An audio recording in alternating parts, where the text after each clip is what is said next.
table and some movies. I'm Miles Pinkle, I'm Leah Grove. I'm Isabella Pinkle. I'm Ethan Young. and this is the second of 2 episodes of our long-running podcast series. Today, we'll each be talking about our least favorite movies. So, you're starting this off? Yes, I'm very excited to talk about movies. So I think when we're talking about like worst movies or least favorite, I think there are 2 categories of bad movies. Mm-hmm. There's bad because it's boring and bad because it's bad. You know, like the script is bad, the editing's bad, the cinematography's bad, and then there's bad like boring. And I don't like boring bad movies. I quit those movies. But a movie like The Happening, you do not quit. You watch it all the way through. So if you haven't seen The Happening, skip my part, go watch it because it's Greatest movie of all time. It's the greatest movie of all time. It's the worst movie, but it's the best movie. So. It came out in 2008. It's written, directed, and produced by our one and only M. Night Shyamalan. M. Night, you shouldn't have. So, basically, he wanted to make a horror movie, and he tried. He really tried. So, These are all accurate really, descriptions. if you haven't seen the movie, go watch it. No context. All you need to know, it was the wind, okay? You'll understand that when you watch the Okay, movie. Yeah. go watch the movie. Okay, so I'm so excited. We open on New York City, Central Park, modern 2008 day, and people are walking around, and all of a sudden, everybody stops walking. They're all standing still. And then, one by one, people start committing mass suicide. Everybody's finding creative ways to just like, they're running in front of cars, they're cutting themselves, everything, jumping off of buildings. It's crazy. Nobody knows why this is happening. There are theories on the news that it's some sort of like airborne virus that the terrorists have sent in, some sort of bioterrorism, and because 2000s, yes. So our 2 main characters are Elliot and Alma. Elliot played by Mark Wahlberg. His name is Elliot? I just didn't. That's so weird. Elliot and Alma Moore. Mark Wahlberg, and then Alma's played by Zooey Deschanel. They are a married couple. They're kind of on the rocks, you know. And, you know, if you're watching the news, Zooey Deschanel has the greatest line when watching the news, which she just says out loud, "It makes you kill yourself." Just when you thought there couldn't be any more evil that can be invented. So I need to get, like, the script is real bad, but I'll get to more of that later. So Elliot and Alma, Mark and Zoe, they go with Elliot's coworker, Julian, who's John Leguizamo, and Julian's daughter, Jess. They're going to take a train to Philadelphia because they want to leave all of the bad air that's in New York, and there's no bad air in Philadelphia. Notably, there's no bad air in There's no bad air in Philadelphia that'll make you kill yourself. Philadelphia is the best place in America. Because all these people, you don't want to breathe in the air, and you don't want to do that and then kill yourself. So, They only do that in New York. They don't do that in Philadelphia. No, This would be the funniest reason you have to put up a trigger warning for a podcast. Yeah. New Yorkers famously depressed. Philadelphia, fabulous. If you're from Philadelphia, you'll be fine The to watch most this emotionally secure city. podcast. I've seen Rocky. They're all chill. Yeah. So they find out on the train that Philadelphia does have bad air because of a video of some lions attacking somebody who jumped into the lion pit at the zoo. This movie's so good. It's so. Wait, and I just realized the wind doesn't affect the lions at all, does it? No, it's just the people. It's just the people. It's also worth pointing out, none of the suicide in this movie is at any point serious or like dark, right? Like I Well- remember most of it just being absurd. Well, a lot of it was. Some of them are a little bit more tasteful, you know, like jumping off a building and then like somebody's, you know, using glass to slit their skin or something. Tasteful. But then there's also somebody who That's gets what I think of when I think of yeah, tasteful suicide, bridge, poison, you know. And then there's also like great somebody getting mowed by a lawnmower. Yeah, lying down in front of a lawnmower as another person It's- drives it over. Yeah. This unfortunately has the Bird Box effect. I was gonna which say that in is the beginning. It's just Bird Box. where it is serious, but because of how absurd, you know, if it was happening in real life, you'd be terrified. Yeah. Yeah. But because you know it's a movie and you know it's stunt people and extras, just. Hey, can you bang your head into that glass again? We didn't get it right. Yeah, Can you kill yourself better, please?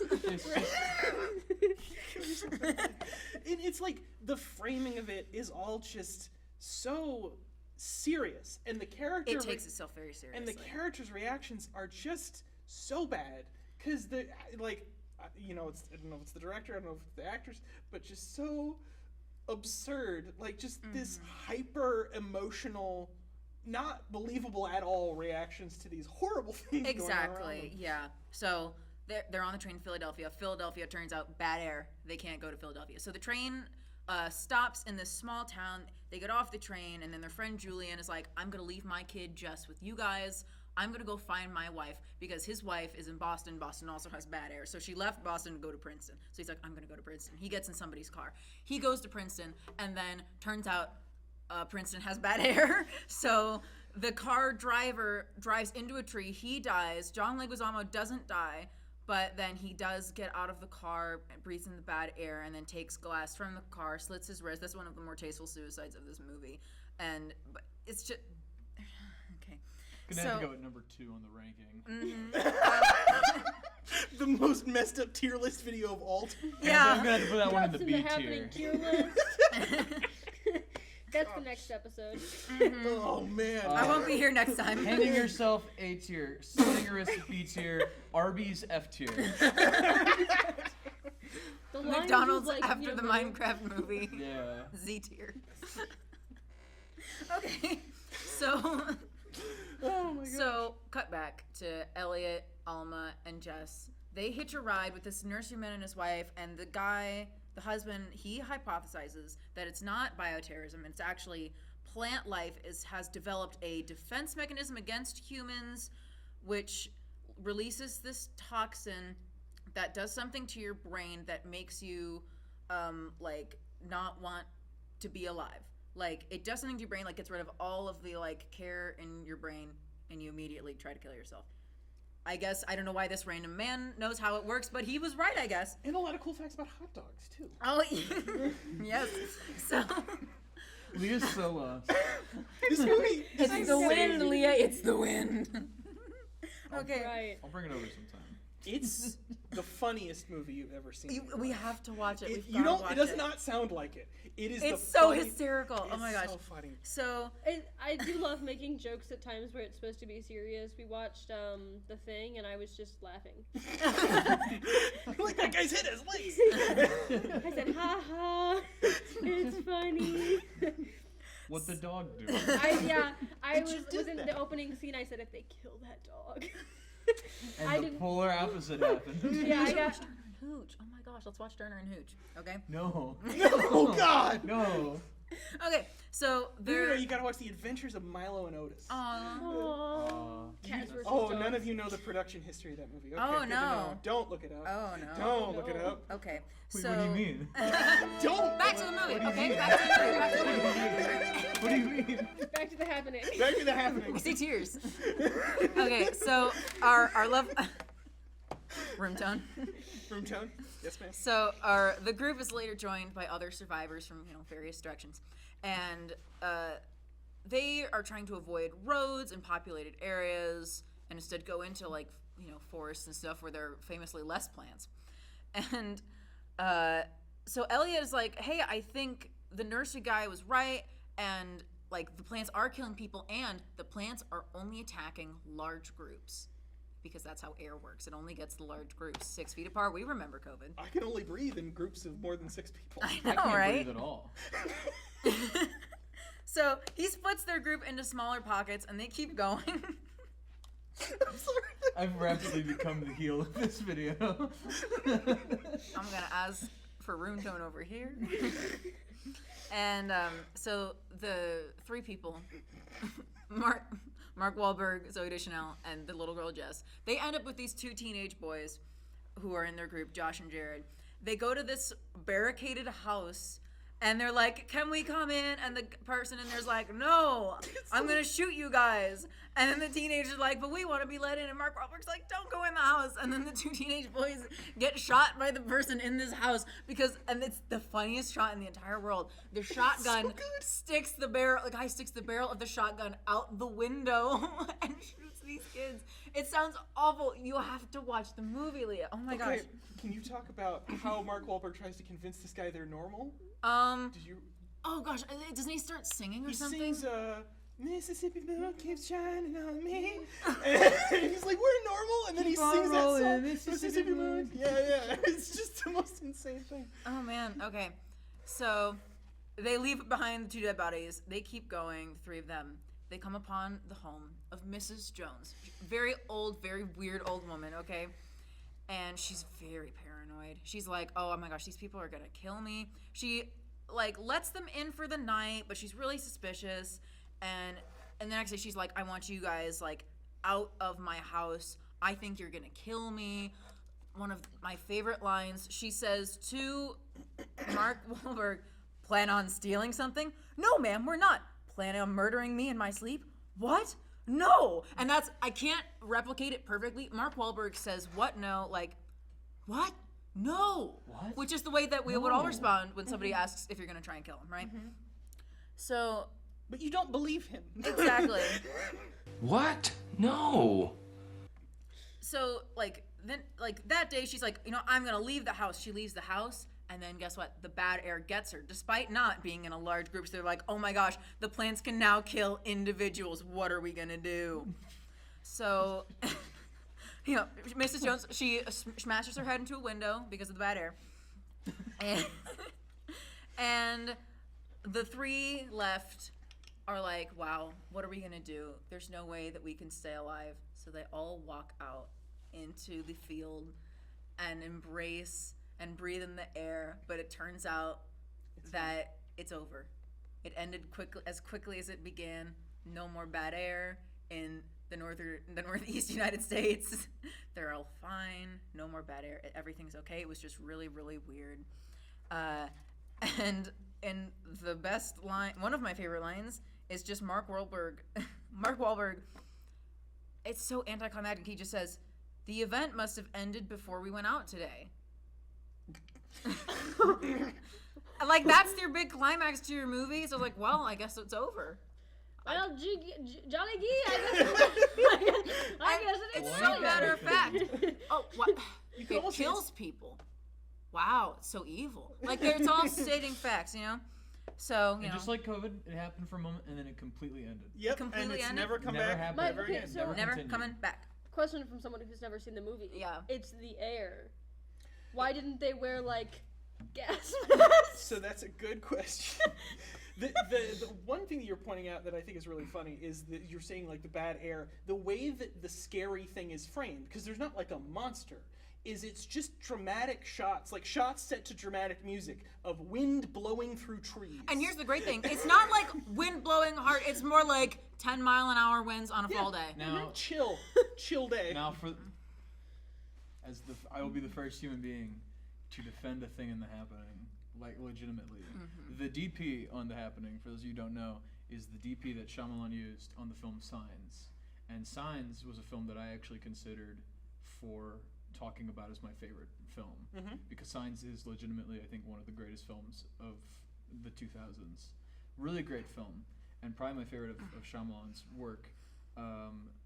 And the DP on that film is so good because he just knows exactly how to frame the camera. He knows exactly how to work with Shyamalan. So, of course, when watching The Happening, I realized this is the same guy. It's the same work. And it's the one reminder that, like, there is some element of legitimate filmmaking going on.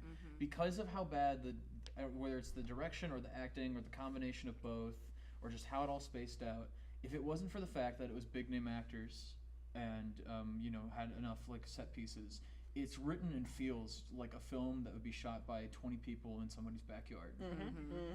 Exactly. It feels like a bad horror movie, like a bunch of teenagers' bad attempt to be like, oh my gosh, we're gonna be like Sam Raimi, we're gonna make a horror movie We're gonna be for nothing, scary. We're gonna and be we're gonna make $1 spooky. million. Oh my gosh, imagine if the wind made you die. Isn't that crazy? That does sound like It's giving I'm 14 My and day this be is going fine, then boom, wind. So the event ended before they went out that day. 3 months later, Elliot and Alma adopted Jess. They're having this new life. Jess finds out she's pregnant. Like, they're having a good life on TV. Some expert says, like, that the event may have only been like a hint of what could happen across the world. Like, that was just like one little thing, but it could get even bigger. Cut to Paris. A bunch of people in Paris stand still, start killing themselves, roll credits. And that's The Happening. So, Please watch it. Please watch it. It's so good. I know I just gave the whole plot, but it's so good. I love this movie, and it's bad. And so I've got 4 main reasons. One, no one can act in this movie. I don't know if it was the direction. I don't know what it is. Mark Wahlberg did get nominated for a Razzie Award. He's so bad. It's just so, oh my gosh, his lines are so terrible, and he can't deliver them to save his life. Zooey Deschanel, she's like a rom-com girl. Why are you putting her in your weird air horror movie? Yeah. Like, no one's doing a good job. John Leguizamo's doing pretty good. I think he's actually doing okay. He goes from 0 to 60 in 2 seconds. He does, but like, he's doing better. Yeah. Zooey Deschanel just looks confused the entire movie. Wait, me too, girl. Like, me too. Me too, girl. If I were on that side, I'd be like... Because John is one of those, like, unconventional actors that I think had made different... If his agent had made better career picks for him, that he would be one of those people you talk about all the time. Mm-hmm. Because he can legit carry a role really, really hard. And I've never seen him in something...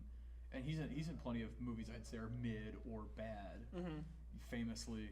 Luigi in the '93 Mario Brothers movie, but like in that he's still like giving it his all and he's doing a good job. And he and like the cinematography and the score, which is also I believe done by the Signs guy. It's just those are the few things that I remember that like stand out as okay or good. Yeah. In a really funny movie. Yes. Another reason why this movie's bad: the effects can get pretty rough. Like I said, lawnmower, hilarious. Oh my gosh. It's actually a backdoor pilot to the Lawnmower Man sequel. That's a crossover. Crossover. Yeah.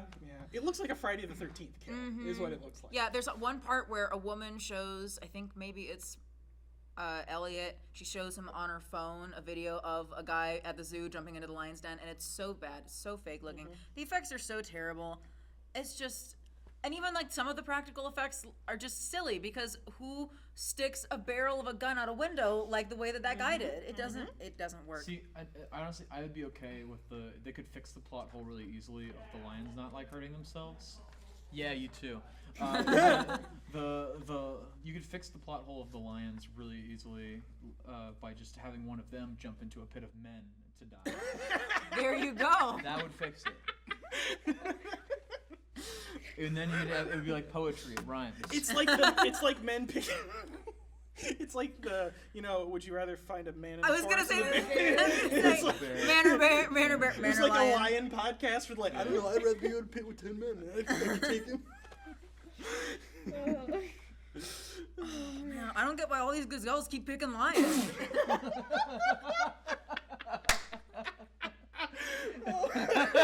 Like, obviously it's gonna be way easier to fight a human. What's wrong with them? Oh, that's our show. Thanks you, everyone. Oh my gosh. We were just here to listen to Izzy talk about The Happening right now. Yeah, I'm really taking up all your time. That's okay. It's okay. That was really Another fun. reason. This episode of The Happening. It's still happening. Happening cast. Oh man. Podcast Another reason. The main reason why this movie's bad is the script. Obviously, the plot. A lot of holes. Lots of wind going through those holes. Like it's so bad. I did pull some lines. I already referenced a couple of them.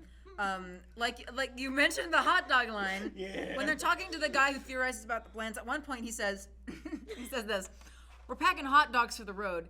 You know, hot dogs get a bad rap. They got a cool shape. They got protein. You like hot dogs, right? By the way, I think I know what's causing this." And then, then this is the best line. It's the cough syrup line. Elliot is Mark. Yeah, Elliot. Marky Mark in the Park. Of the Funky Bunch. Yeah. Obviously. So Elliot is having a conversation with his wife, Zooey Deschanel, and he says, "If we're going to die, I want you to know something. I was in the pharmacy a while ago. There was a really good-looking pharmacist behind the counter. Really good-looking. I went up and asked her where the cough syrup was. I didn't even have a cough, and I almost bought it. I'm talking about a completely superfluous bottle of cough syrup, which costs like $6. Now, no one talks like this in any movie. Let alone to their wife. Let alone to their wife. And this is something that Shyamalan does so well, which is, like, no matter what, if his movies are good or bad, they will have one line where you go, what? There is a line in Signs that stands out to me, and she'll know what I'm talking about. There's a line in Signs. I know what you're talking about. You haven't seen Signs? This is gonna we sound should actually watch crazy. it. Signs is You actually should very actually good. watch it because it's very good. It's other than this weird line. It's very there's good. a There's a Shyamalan character double feature. who's talking to a military recruiter, and the military recruiter is talking to him because he realizes that Joaquin Phoenix, who plays this guy, he actually was very successful in like this minor league baseball career, and he actually had an injury and didn't make it. But before he explains that, the guy's like, "Oh yeah, I remember you. You were great. You had a heck of a swing." And then he says the following line, which is, "Why aren't you in the majors, getting your toes licked by gorgeous women and making fat stacks of cash?" And he delivers it like I need you to know this man's face looks like he says stuff like that. Like, no offense, Which is you're crazy. very funny. Which is crazy. You're because watching this episode with for some the, reason. With the exception of that line, that guy has one of my favorite performances in the entire film. He has the most ominous line later in that film, talking about the titular thing in Signs, which I won't spoil. But then Shyamalan will just hit a dinger out of the park. Serve up one of the greatest lines you've ever heard. Yep. Yeah. Trap's got about 8 of those. Yeah. But Think of the it's still my movie of the year. Yeah, for think of the 2024. strangest line in an M. Night movie, and that's The Happening. Okay, the strangest line. That's all the lines, just but it's that, that costs. 45 times. Mark Wahlberg, yep, man. Famously, Wall Street is named after. Wolf of Wall Street is just Mark Wolf of- Wahlberg Wolf of dressed as a Wahlberg. wolf. He's like, Wall of Wolf. Wall of I Bird hear Street. there's a DiCaprio around here. Berg of Wall Street. What? Berg of Wall Street. Berg of Wall Street. So my final. So my final point, my final talking point, is just the movie doesn't know that it's bad. And here's the thing. A lot of people talk about The Happening now, like M. Night knew what he was doing. Like They do? They do. There are people who are like, this is actually a really smart movie. Like, he's making it funny on purpose. Like, this is actually like a really well made, like kind of like B horror movie. Like he was doing it on purpose. No, he wasn't. He's not gonna be goofy on purpose. And those people get to vote in elections. There needs to be a test. You're in a mood today, and I don't know what this mood is. It's because I had to. I can't. I don't think I can swear. I had to watch Swear Word in Triangle. Talk about that later. I don't know if you can swear. I'll bleep it if you do. I had to watch Triangle. You can use the Newgrounds explosion again. All right. You know Yeah. what? Movie doesn't know it's bad. It's I don't know. I think that's what makes a bad movie so good is when it takes itself seriously. Yeah. There are movies that you'll find on like Amazon or like, I don't know, Tubi for free or for cheap that are like, obviously they're trying to be a funny bad movie, like Velocipaster, if you've seen the trailer for that. I have almost clicked Yeah. on play on that several Yeah. times. That one, Zombievers? Zombievers? Love Yeah. Zombievers. Can we have a Oh, love I look, zombies. I look at the cover of Velocipaster on Amazon Prime like I'm about to cheat on my wife. I'm really thinking about it. But I know I shouldn't. So that's The Happening. It's like a really attractive pharmacist who you decide To buy a very superfluous $6 bottle of cough syrup for. She throwing my happening life. You might actually have to cut that out. Many Newgrounds explosions. Okay. So that's The Happening. Back to our regularly scheduled programming. That's The Happening. It's the best movie ever. Leave, gotta watch it. By the way, Leah, you have a movie. Yeah. Groundhog Day. So Leah's coming in with the hot takes today. Listen, and I feel like this is a movie I probably wouldn't have hated so much if it weren't that I had to watch it over like 6 high school class periods for an appreciation of literature. It's the worst way to watch a movie. Literature? Literature. Is it based on a book? Okay. It was turned into a musical. Yeah, the guy who wrote. Yeah.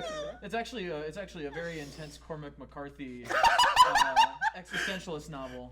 It just got really It's lost the in sequel translation. to The Road in Blood Yeah. Meridian. I'm gonna go. Ivan is it Reitman was based actually off going a to book? direct No Ivan Country for Old Reitman. Men. And I know that it wasn't based off a book because none of those movies were based off a book. We watched freaking Groundhog Day. We watched What About Bob and Tommy Boy, and none of it matters. None of it mattered. It is not based on a book. And all of it was split across multiple class periods. Watching Tommy Boy in a literature class is like eating a Big Mac at the gym. It makes you dumber as you consume it.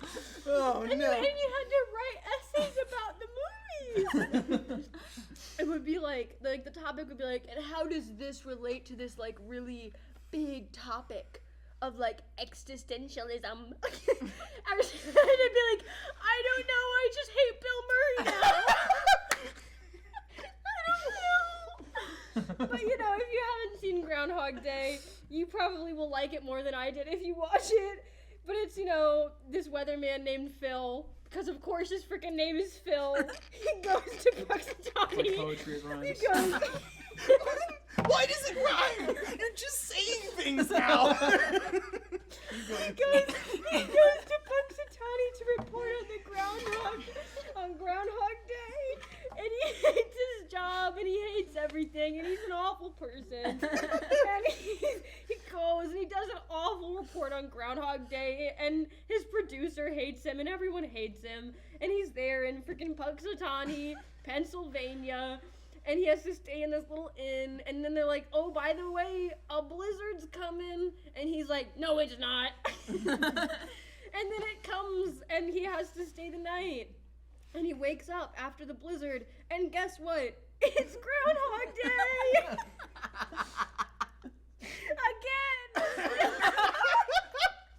Again! You're gonna be the first person to ever cry while talking about Groundhog Day.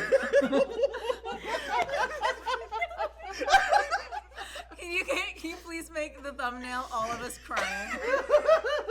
It's just a super cut of all of our faces, just sobbing. Yeah, but it's like the really awful like Mr. Beast editing with the fake tears. Yeah, just Like in that Curing Blindness He wakes up thumbnail. again and it's Groundhog Day again. It's still February And you know what he does? His first reaction of, I'm reliving the same day over again, is I'm gonna go do a police chase and then die on train tracks and then commit suicide over and over and over again. That's two And then- suicide type movies. Yeah, We and have a then trend. once I do all of these awful things, because I'm a terrible person, then I'll learn French. And the piano. And the piano. And then I'm gonna be really creepy towards my producer, and I'm gonna flirt with her and learn all these things about her, and she's gonna be like, wow, you also like these things? No, I don't. I'm lying because I want to get you in my bed.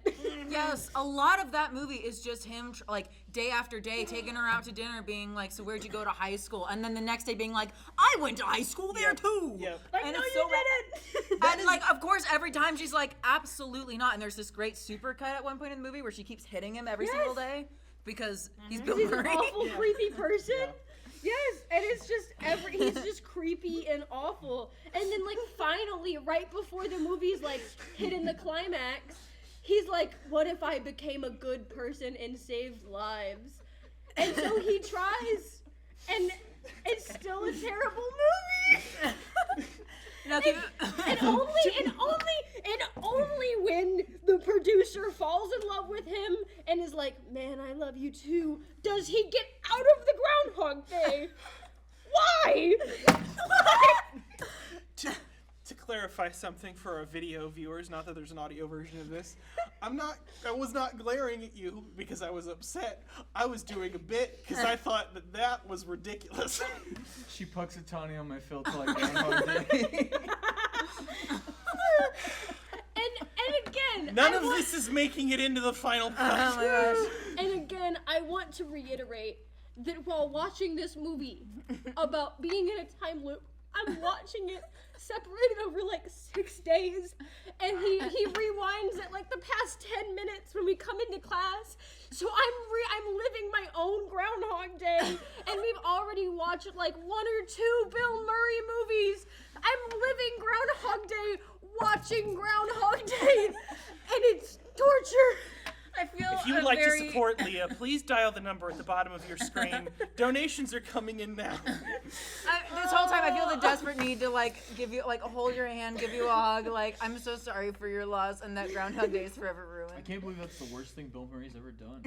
Don't Google it. Google it. Google it. And Mr. Anderson, my high school English teacher, if you're out there and you're watching this, I'm so sorry that they made you teach this as course curriculum.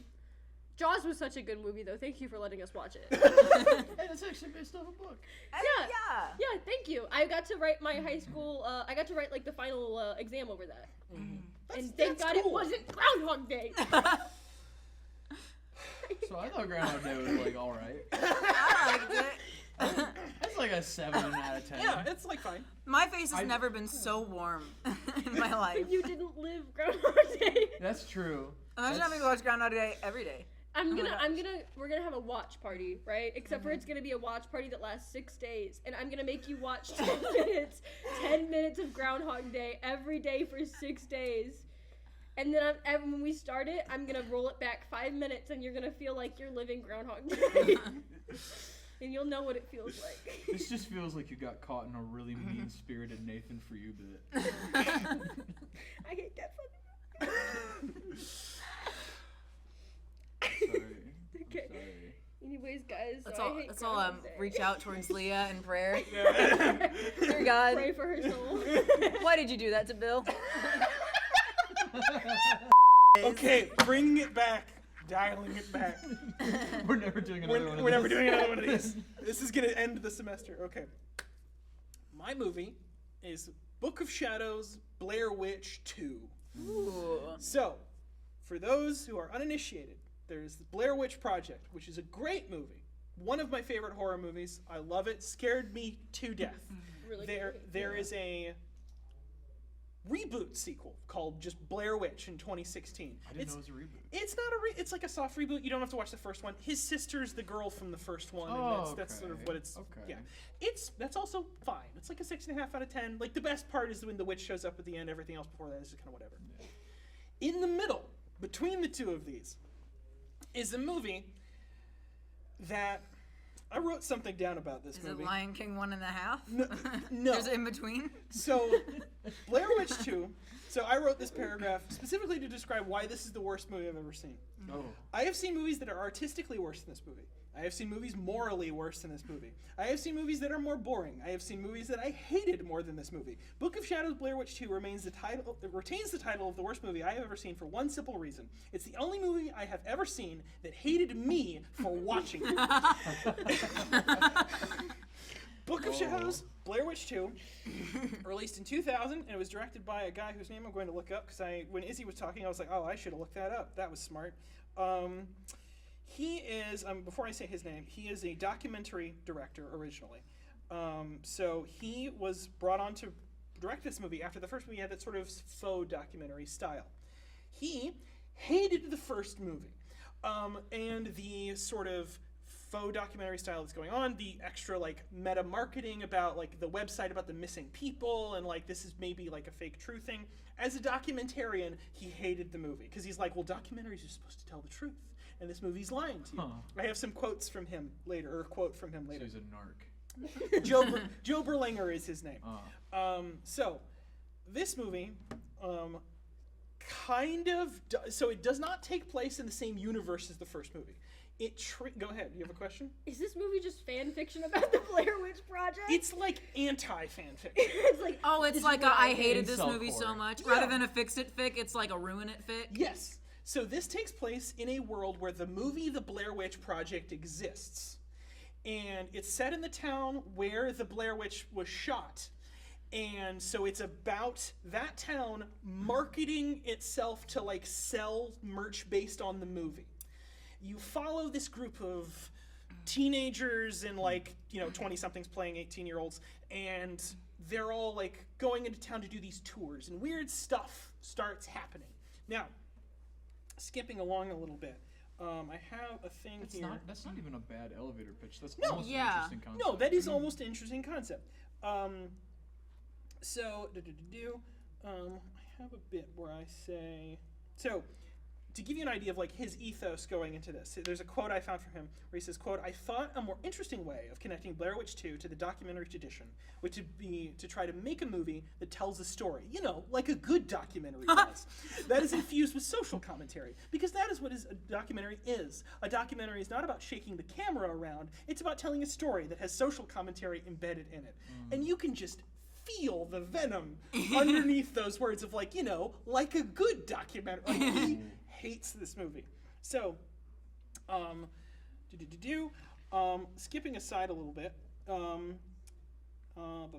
Gotta love when movies are made by people who hate movies. Yeah, exactly. So I all of this to say, I could summarize this movie, but that would require me to make the plot make sense. Something the movie expressly does not want me to do. Interesting. Which is wild. So instead, I will briefly go over the ending of the movie, Okay. and then I will read a hilarious quote from a critic about this movie. So, ending of the movie, all this weird stuff's been going on. These people all think that the witch is doing something, or maybe it's not the witch, maybe something else is happening. And their friend gets killed, it seems like she was hung, and it's all really dramatic. They all get brought into the police station. There's these weird killings that have been going on around town, and they're all explaining their story to the police. And the police are convinced that they did it. And they're like, we didn't do it. Check the tapes. And the police say, yes, sir. And it's like, okay. And then they bring in the CRT television and they put in the VHS tape. And they have tapes of all of the main characters doing the murder. So the plot twist of this movie is that everything you've been seeing is complete fiction. And all of the characters are actually murderers. End of movie. That's just the end of it. So this that sucks. it sucks. That So sucks. this is antagonistic for so many reasons. One, not the least of which is that it is a movie about perspective. It's a movie about like trying to figure out what's going on, and it fundamentally does not want you to try and figure it out because it believes that anything that presents as a documentary that is not a documentary is lying to you. So instead of interrogating that idea, it just also lies to you in a really obnoxious and pretentious way. It's giving like, son, you're not. I can't believe you drank alcohol and you're not 21. Now drink this Four Loko. Like, Yeah. you know how that's like a punishment that some parents Yes. will do? It's like, all right, we'll drink all the beer. all the stuff. Drink that you all the bought. beer. Yep. Give yourself alcohol poisoning. I drink Right it in front all of me. up. Yes, Daniel Day-Lewis, you Yeah. do. Okay, so all of that is to say, I'd like to read a quote from a critic that I found about this movie. This is from a critic named Noah Caldwell-Gervais. He's a phenomenal. Normally he talks about video games. This is in his review of the video game Blair Witch, but he has an aside about this movie. And he says, quote, "The movie is extremely deliberate at setting up alternate, conflicting explanations for everything that the characters do. There is no resolution, there is no tension. There is only a swirling toilet bowl of premeditated ambiguity that eventually does flow down the drain." Dang. That's a really beautiful way of saying this movie's crap. Yeah, it's real bad. Yeah, It's he real should bad. be a poet. It's like Love his videos. He's amazing. This guy Go would watch hate- Noah Gervais. The like- director would hate The Office. it's like writing shit film but in cursive. Yeah. So this movie, it's mostly the reason that I hate it is the just artistically antagonistic to me personally. that vibe. Like it's I have seen worse movies in so many respects. I've seen all the Friday the 13th movies. All of those are probably worse. You've seen The Happening. I've seen The Happening. I've seen Cats. You've seen I've Groundhog seen Day. I've seen Groundhog Day. And God. that's no to spiral people. Yeah, exactly. Like Bill Murray. Like Bill Murray. Don't Google it. Google it. So, yeah, I've seen worse movies. I've seen, oh gosh, I could think of more. But anyway, it's just this like unique characteristic that I've never seen in another movie of just, I hate you for watching this. And that's just wild to me. It's very Joker 2 like in that way. That's another movie that's worse. That's another movie that is worse. But I give it like a slight pass because it's like Joker 1 in that gorgeous to look at, gorgeous soundtrack, great performances, hate every second of it. And it's worse than Joker 1. Yeah. I saw something. I've not seen either of those Joker movies. I saw something that was like, the directors were like, it's not a musical.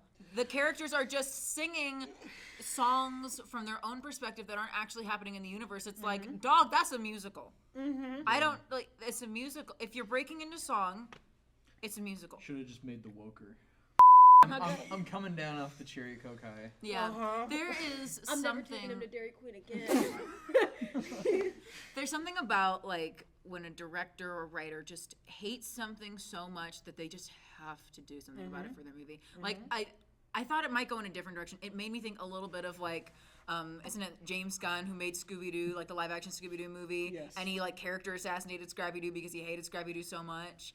Like, Well, that one's valid. But that one's valid. we And the rest also- of the movie's like, okay. It's weird to be like, I hate this concept so much. It's like, I love The Office, so I'm going to make a sequel series that makes fun of it for being a mockumentary. Yeah. And then, like, I don't like it. Yeah, the closest example I could think of is the 4 issues I could stand to read of the Boys comic book, because Garth Ennis famously hates superheroes. So it's just, you can just radiating hatred and venom. Incelcore. And it's, Incelcore? Yeah, Yes. yeah. And it's upsetting, and I was surprised I was able to make it through the first season of the show, which is way better, to be clear, but it's still kind of 0 got that. times 0 is still 0. Yeah, it is the craziest jump in quality from source material to adaptation I've ever seen. Like, it's so much better, it's not even funny. It goes It's from still, poop to fart.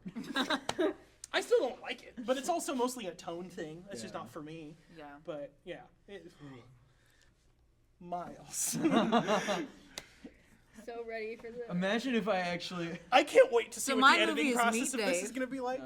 I will remember you. Dave. Okay. So, I'm going to take you back in time to 2024, last year. Last year in the spring, I'm in a class called Film Appreciation, and you watch a span of films. And, with the expectation that they're all good films, because you want to, you expose people to good films they've never seen before. Even if I do think that often the best lessons you get on filmmaking are watching horrible films. Mm-hmm.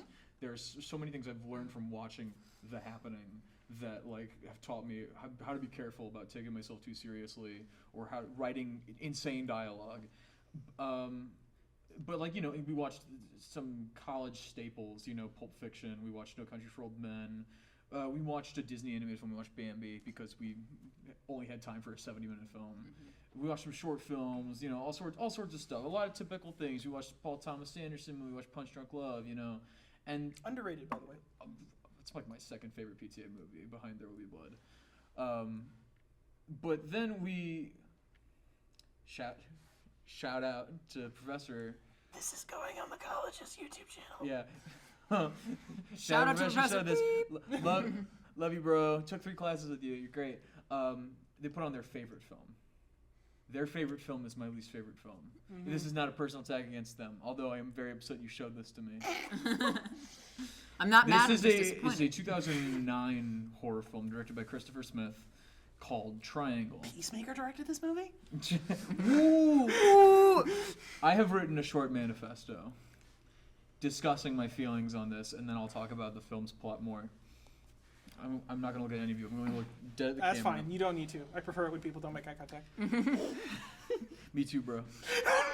Same girl, same. This film is 9/11 for people who enjoy films, and there's a film called 9/11. Triangle is the most aggravating piece of art I've ever had the displeasure of experiencing. To call it art is the biggest middle-fingered art since the Hays Code. Horror is a genre that I quite enjoy, and by far this is the most horrifying horror film I have ever watched, but not because it's scary. It is about as scary as a passed-out puppy, but it is a horrifying reminder of how little time we have left on this tiny blue ball planet, and how much of that we waste. I have never felt more existential dread than after having watched this film, realizing that I could have done literally anything else with the 2 hours that I will never receive again.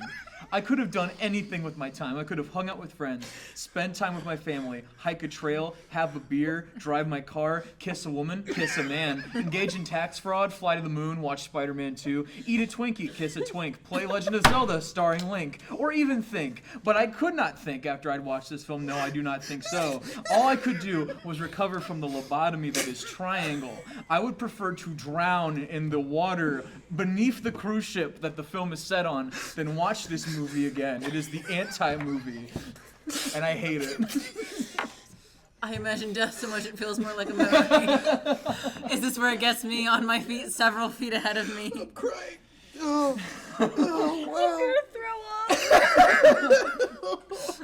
And I didn't even bring up Groundhog Day. Oh, God. All right, I will now explain to you the plot of this. I don't know if I can let you. I will now explain the plot of this film, which is the cinematic equivalent of castration. Dear gosh. Young woman Jess prepares to take her son Tommy on a boat trip with her friend Greg. It is briefly mentioned that her son Tommy is autistic. When Tommy becomes upset because autism, she tells him that he just had a bad dream. Jess goes to the Florida harbor with her friends, all of these young adult friends, and they're all couples. She's she's by herself.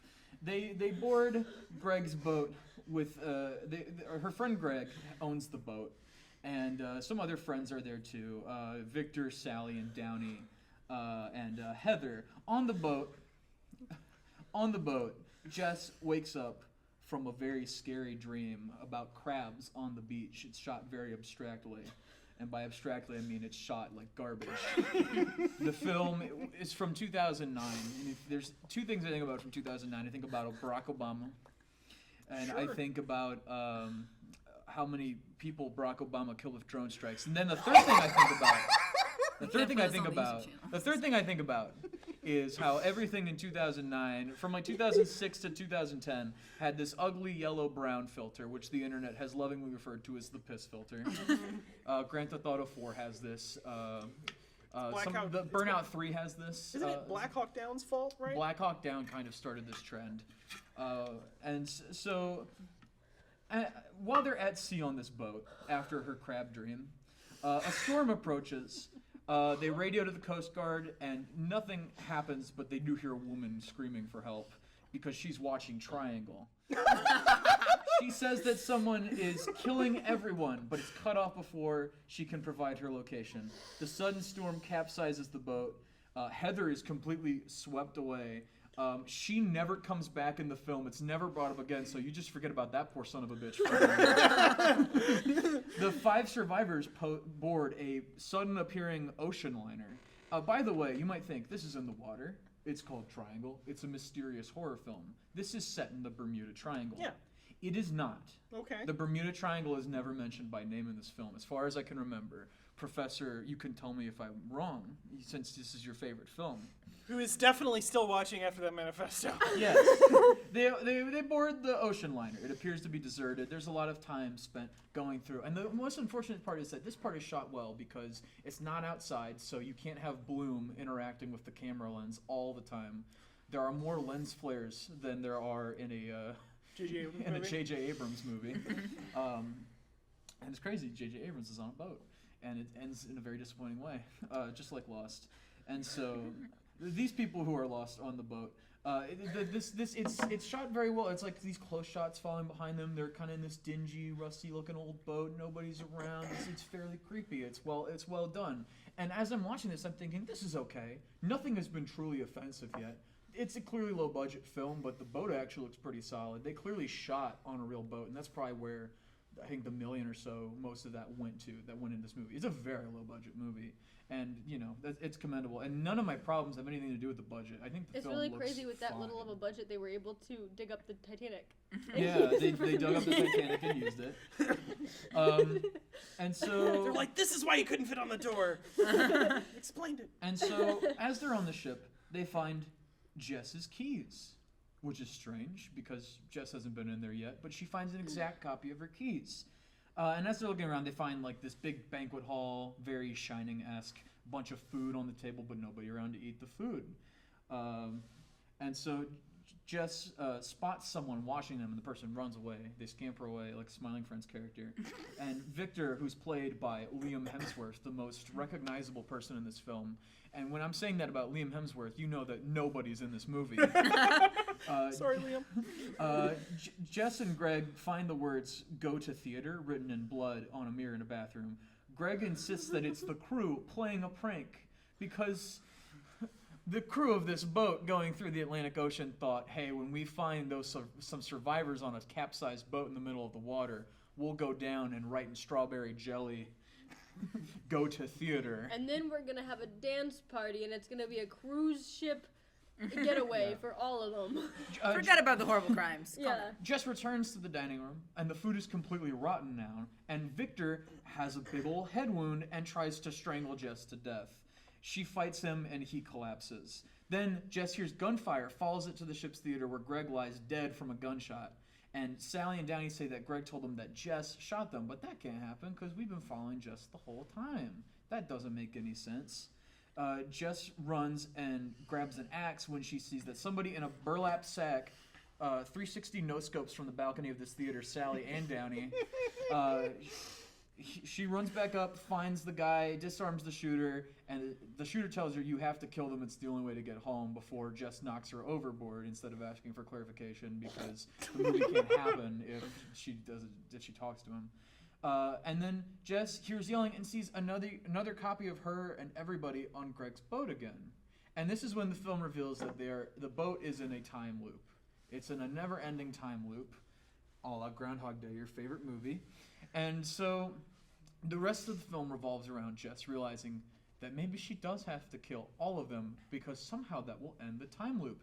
And she finds the burlap sack in the bottom. She finds the gun. She 360 no-scopes those guys. She head wounds Victor and all of that. And the film continues to do this over and over to no avail, and it gets really messy. And the movie starts to lose me around here. And honestly, I'm thinking this is like a 5 out of 10. This is your standard low-budget horror movie. But no, it's not. No, it's not. It stands above because after all of this back and forth, Jess, after the final encounter with another version of herself, who thinks she interacts with herself from earlier, but now she's the one in the burlap sack. She gets knocked overboard, and then she awakes near crabs on the beach. That's the dream she had. Whoa! What? Narrative device. She washes ashore, discovers that it is earlier that morning, and when she comes home, she watches outside her house and sees that she is yelling abusively and strikes her son Tommy out of frustration because autism. So she distracts her counterpart with the doorbell and then kills her past self to take Tommy, which definitely does not traumatize him at all. Also, this is treated like a big reveal because I guess she just forgets that she hits her son and belittles him. And also, fact check me if I'm wrong, I believe you can hear her call him a slur used for mentally handicapped people, which is just deeply uncomfortable. 2009, Obama, it's okay. As they're driving somewhere, a seagull hits their windshield and dies. After she tosses it onto the road, she sees that there is a pile of like 100 dead seagulls and realizes that she is still trapped in the loop. Jess drives away and then I guess forgot to turn, like look left, look right, look left again because she gets hit by a truck and Tommy is like crushed to death, not because autism. Jess hurriedly gets out of the car and then this guy who is driving it comes out and he's all mysterious and it's implied that he's time or something and he's like, I'll wait for you when you get back, and she's like, I'll come back. And then she goes to Greg's boat, which explains why she was like out of breath earlier, but somehow she forgot in that moment. And then the movie pans up and it's over. And What? Yeah. And so Where are the triangles? there's no triangle. I was gonna ask. There's a time loop, There not a is time triangle. no triangle. Time and there is no good movie. Triangle has mastered the art form of wasting your time. all it has done narratively is show you that this woman, who is an abusive mother, is stuck in a time loop where she kills her friends. And her son. There's no lesson to be learned. And often my least favorite thing that people say about a movie is, what was the point? Because I think it's a stupid question. There's usually always a point to a movie. My problem, though, is that this movie actually has no point. You could look at a film like The Hey, it Shining. does. It has a triangle. 3 points. Yeah, There's there's 3 3 points. points. 3 points. That's why it doesn't have to have a narrative point. Right. But You handled those I with a gave you logo. 3. What else do you want? That's more than most movies give. yeah. Yeah. But the frustration, because like you could watch a movie like The Shining and be like, what's the point? What's the point of the film? Don't have twins. Jack goes crazy. Jack goes crazy, tries to kill his family, and he goes out in the snow. What's the point of that movie? But the film shows you the horrifying abstract version of domestic abuse, and it has commentary on that. And using through the abstract methods, it showcases through the child's eyes in a more abstract way the horrors that come with comprehending that your parents are it's an abusive relationship. Or you could watch The Thing and be like, what's the point? Thing kills people and they die in snow. Die in snow is a common thing. It doesn't happen in Triangle because this movie sucks ass. But you know, you can say, oh, it's about the dangers of paranoia and how humanity would rather wig itself out into not helping each other and die rather than help itself. So, but this has no point. This is just like, well, this mom who hits her kid, she's stuck on the murder boat with all her friends. And that's all the movie has to offer. It is a waste of 2 hours. And when you have to watch that across not one, not two, but 3 class periods, a la Groundhog Day, so I've experienced your time loop pain. It's just, it makes you mad. It makes you so mad when you suggested 15 movies that could have been picked, but Triangle got picked because, I don't know, it had 3 points. And I hate this movie. Christopher Smith, you famous viewer of the show, stop making movies. Never make a movie again. That is a firm belief of all of us at the table. We want you to never interact with our No more Doritos. No No more more triangles. Doritos. No more triangles. But you know what's truly worrying to me is that Triangle is shown, I believe, every semester. So the triangle actually keeps triangling. So you're saying the Over and loop keeps over. going and she still hasn't remembered. Oh Yeah. no. You should buy, you know those like box things that we buy babies where they sort the cubes and the circles and the shapes into the you should buy one that's just triangles. Yeah. and give it to them. Have you seen the really upsetting TikTok where it's like, and you put the square peg Yes, in yes, the I know exactly what you're talking about. So good. That's right, in the square hole. Hole in the square hole, and all the stitches of that are great. It's just like, oh. And just as one final thing to really make sure that you guys know how bad this movie is, the competitors for me to talk about, because I really did think about it today. Its competitors included Reagan, which is a far-right conservative propaganda film that lies about American history. Bigfoot versus Megalodon, which is a film made entirely in Source Filmmaker and is the most misogynistic piece of media I've ever engaged with in my entire life. And I've been on Reddit before. War of the Worlds, which is about an hour and a half of Ice Cube going over and over again. And the 2019 Lion King remake, which is the antithesis of art. So I hate Triangle, and I want to go home and take a nap. And Thanks for watching, everyone. And the worst part is I can't even make a she try. How do I make the she on my until I joke? Because I can't. Because it's one word. She triangle on my triangle till I triangle. That's 3 points. That's 3 points. Because I'm stuck in the triangle. She triangle on my triangle till I triangle. She I'm loop going on my home. boat till she triangle. She try on my angle till we do it. So, to viewers at home, thank you so much for watching. This has been a wonderful time. To future editing, Ethan, I'm sorry.